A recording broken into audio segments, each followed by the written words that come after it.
ಇವತ್ತು ದೆಹಲಿ ಮುಖ್ಯಮಂತ್ರಿ ರೇಖಾ ಗುಪ್ತಾ ಮೇಲೆ ಹಲ್ಲೆ ಮಾಡಲಾಗಿದೆ. ಸಾರ್ವಜನಿಕ ಕಾರ್ಯಕ್ರಮದಲ್ಲಿ ವ್ಯಕ್ತಿಯೊಬ್ಬ ಹಠಾತ್ತನೆ ಬಂದು ಮುಖ್ಯಮಂತ್ರಿಗಳ ಮೇಲೆ ಹಲ್ಲೆಯನ್ನು ನಡೆಸಿದ್ದಾನೆ. ಅದಕ್ಕೆ ಕಾರಣ ನಾಯಿಗಳು.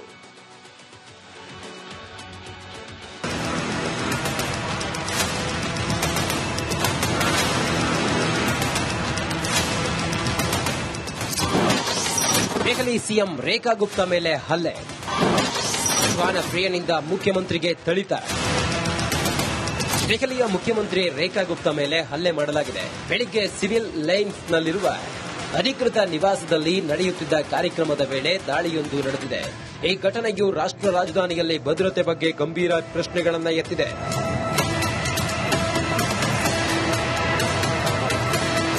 ಸಾಪ್ತಾಹಿಕ ಜನ್ ಸುನ್ವಾಯ್ ಕಾರ್ಯಕ್ರಮದಲ್ಲಿ ರೇಖಾ ಗುಪ್ತಾ ಜನರ ಸಮಸ್ಯೆಗಳನ್ನು ಆಲಿಸುತ್ತಿದ್ದರು. ಆಗ ಜೋರಾಗಿ ಕೂಗಾಡುತ್ತಾ ಬಂದ ರಾಜೇಶ್ ಎಂಬ ವ್ಯಕ್ತಿ ರೇಖಾ ಗುಪ್ತಾರನ್ನ ನಿಂದಿಸಿ ಕಪಾಳ ಮೋಕ್ಷ ಮಾಡಿದ. ಈ ಘಟನೆಯಿಂದ ಸ್ಥಳದಲ್ಲಿ ಗೊಂದಲ ಉಂಟಾಯಿತು ಮತ್ತು ಭದ್ರತಾ ಸಿಬ್ಬಂದಿಗಳು ತಕ್ಷಣ ಆರೋಪಿಯನ್ನ ವಶಕ್ಕೆ ಪಡೆದರು.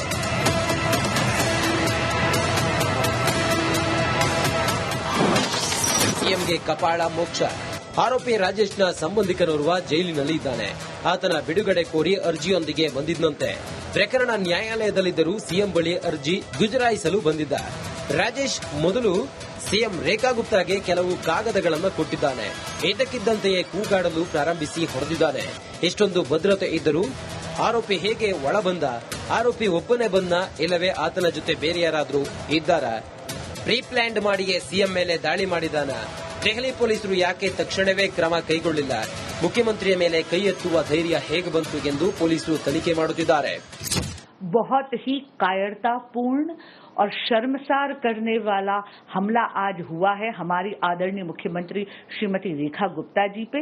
लेकिन मैं आपको इतना जरूर कहना चाहूंगी कि मेरी बड़ी बहन आदरणीय मुख्यमंत्री रेखा गुप्ता जी फौलादी जज्बे की धनी हैं और जिस तरह उन्होंने अथक प्रयास कर रहे हैं दिल्ली के लोगों के लिए, दिल्ली की प्रगति के लिए, किसी भी प्रकार का इस प्रकार का अटैक उनके कार्य में अवरोध नहीं डालेगा. ಪೊಲೀಸ್ ಕಸ್ಟಡಿಯಲ್ಲಿರುವ ಆರೋಪಿಗಳನ್ನ ಪೊಲೀಸರು ವಿಚಾರಣೆ ನಡೆಸುತ್ತಿದ್ದಾರೆ. ಆತನ ಹೆಸರು ಹಾಗೂ ವಿಳಾಸ ಎರಡನ್ನೂ ಪರಿಶೀಲನೆ ಮಾಡುವಂತೆ ಗುಜರಾತ್ ಪೊಲೀಸರನ್ನ ದೆಹಲಿ ಪೊಲೀಸರು ಸಂಪರ್ಕ ಮಾಡಿದ್ದಾರೆ.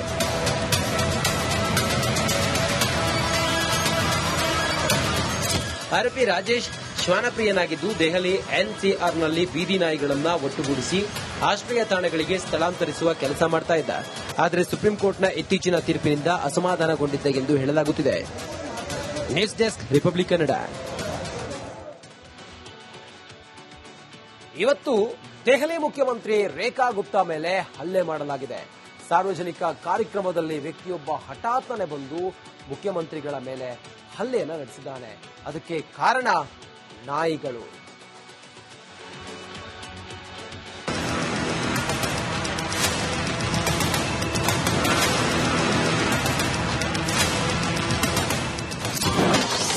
ದೆಹಲಿ ಸಿಎಂ ರೇಖಾ ಗುಪ್ತಾ ಮೇಲೆ ಹಲ್ಲೆ. ಶ್ವಾನ ಪ್ರಿಯನಿಂದ ಮುಖ್ಯಮಂತ್ರಿಗೆ ಥಳಿತ. ದೆಹಲಿಯ ಮುಖ್ಯಮಂತ್ರಿ ರೇಖಾ ಗುಪ್ತಾ ಮೇಲೆ ಹಲ್ಲೆ ಮಾಡಲಾಗಿದೆ. ಬೆಳಿಗ್ಗೆ ಸಿವಿಲ್ ಲೈನ್ಸ್ನಲ್ಲಿರುವ ಅಧಿಕೃತ ನಿವಾಸದಲ್ಲಿ ನಡೆಯುತ್ತಿದ್ದ ಕಾರ್ಯಕ್ರಮದ ವೇಳೆ ದಾಳಿಯೊಂದು ನಡೆದಿದೆ. ಈ ಘಟನೆಯು ರಾಷ್ಟ್ರ ರಾಜಧಾನಿಯಲ್ಲಿ ಭದ್ರತೆ ಬಗ್ಗೆ ಗಂಭೀರ ಪ್ರಶ್ನೆಗಳನ್ನು ಎತ್ತಿದೆ.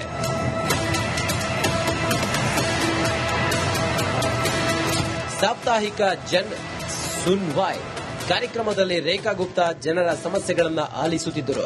ಆಗ ಜೋರಾಗಿ ಕೂಗಾಡುತ್ತಾ ಬಂದ ರಾಜೇಶ್ ಎಂಬ ವ್ಯಕ್ತಿ ರೇಖಾ ಗುಪ್ತಾರನ್ನ ನಿಂದಿಸಿ ಕಪಾಳ ಮೋಕ್ಷ ಮಾಡಿದ. ಈ ಘಟನೆಯಿಂದ ಸ್ಥಳದಲ್ಲಿ ಗೊಂದಲ ಉಂಟಾಯಿತು ಮತ್ತು ಭದ್ರತಾ ಸಿಬ್ಬಂದಿಗಳು ತಕ್ಷಣ ಆರೋಪಿಯನ್ನ ವಶಕ್ಕೆ ಪಡೆದರು.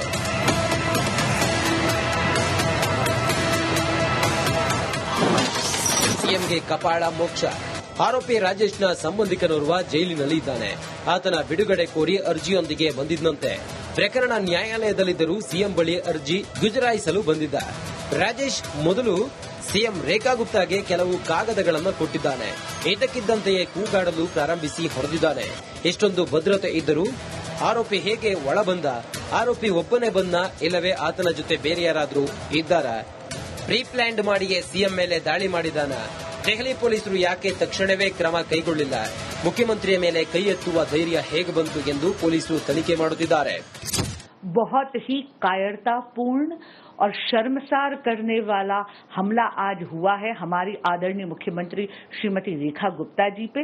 लेकिन मैं आपको इतना जरूर कहना चाहूंगी कि मेरी बड़ी बहन आदरणीय मुख्यमंत्री रेखा गुप्ता जी फौलादी जज्बे की धनी हैं और जिस तरह उन्होंने अथक प्रयास कर रहे हैं दिल्ली के लोगों के लिए, दिल्ली की प्रगति के लिए, किसी भी प्रकार का इस प्रकार का अटैक उनके कार्य में अवरोध नहीं डालेगा।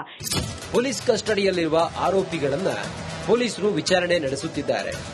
ಆತನ ಹೆಸರು ಹಾಗೂ ವಿಳಾಸ ಎರಡನ್ನೂ ಪರಿಶೀಲನೆ ಮಾಡುವಂತೆ ಗುಜರಾತ್ ಪೊಲೀಸರನ್ನ ದೆಹಲಿ ಪೊಲೀಸರು ಸಂಪರ್ಕ ಮಾಡಿದ್ದಾರೆ.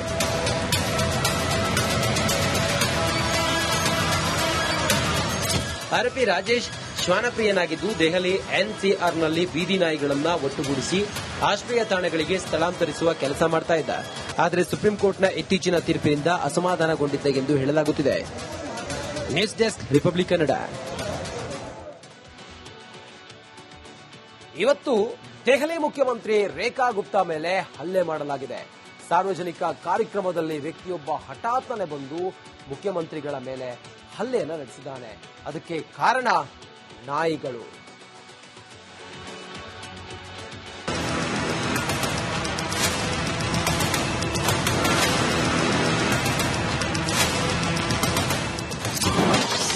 ದೆಹಲಿ ಸಿಎಂ ರೇಖಾ ಗುಪ್ತಾ ಮೇಲೆ ಹಲ್ಲೆ.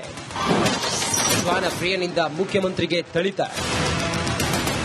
ದೆಹಲಿಯ ಮುಖ್ಯಮಂತ್ರಿ ರೇಖಾ ಗುಪ್ತಾ ಮೇಲೆ ಹಲ್ಲೆ ಮಾಡಲಾಗಿದೆ. ಬೆಳಿಗ್ಗೆ ಸಿವಿಲ್ ಲೈನ್ಸ್ನಲ್ಲಿರುವ ಅಧಿಕೃತ ನಿವಾಸದಲ್ಲಿ ನಡೆಯುತ್ತಿದ್ದ ಕಾರ್ಯಕ್ರಮದ ವೇಳೆ ದಾಳಿಯೊಂದು ನಡೆದಿದೆ. ಈ ಘಟನೆಯು ರಾಷ್ಟ್ರ ರಾಜಧಾನಿಯಲ್ಲಿ ಭದ್ರತೆ ಬಗ್ಗೆ ಗಂಭೀರ ಪ್ರಶ್ನೆಗಳನ್ನು ಎತ್ತಿದೆ.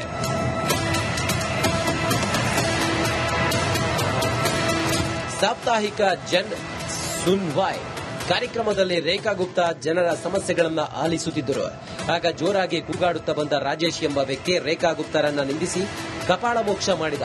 ಈ ಘಟನೆಯಿಂದ ಸ್ಥಳದಲ್ಲಿ ಗೊಂದಲ ಉಂಟಾಯಿತು ಮತ್ತು ಭದ್ರತಾ ಸಿಬ್ಬಂದಿಗಳು ತಕ್ಷಣ ಆರೋಪಿಯನ್ನ ವಶಕ್ಕೆ ಪಡೆದರು.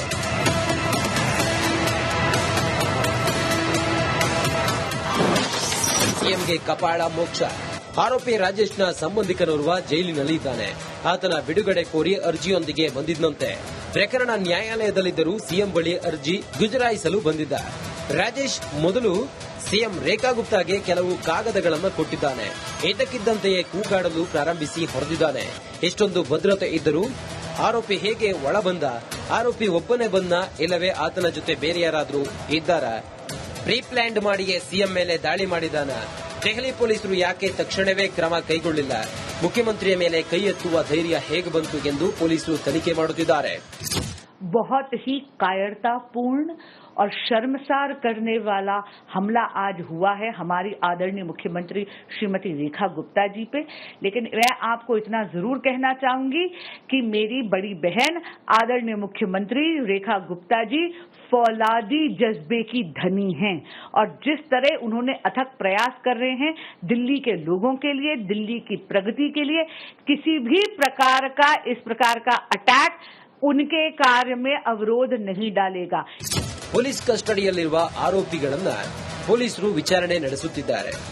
ಆತನ ಹೆಸರು ಹಾಗೂ ವಿಳಾಸ ಎರಡನ್ನೂ ಪರಿಶೀಲನೆ ಮಾಡುವಂತೆ ಗುಜರಾತ್ ಪೊಲೀಸರನ್ನ ದೆಹಲಿ ಪೊಲೀಸರು ಸಂಪರ್ಕ ಮಾಡಿದ್ದಾರೆ.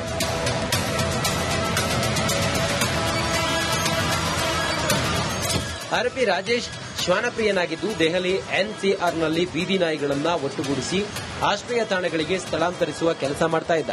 ಆದರೆ ಸುಪ್ರೀಂ ಕೋರ್ಟ್ನ ಇತ್ತೀಚಿನ ತೀರ್ಪಿನಿಂದ ಅಸಮಾಧಾನಗೊಂಡಿದ್ದ ಎಂದು ಹೇಳಲಾಗುತ್ತಿದೆ.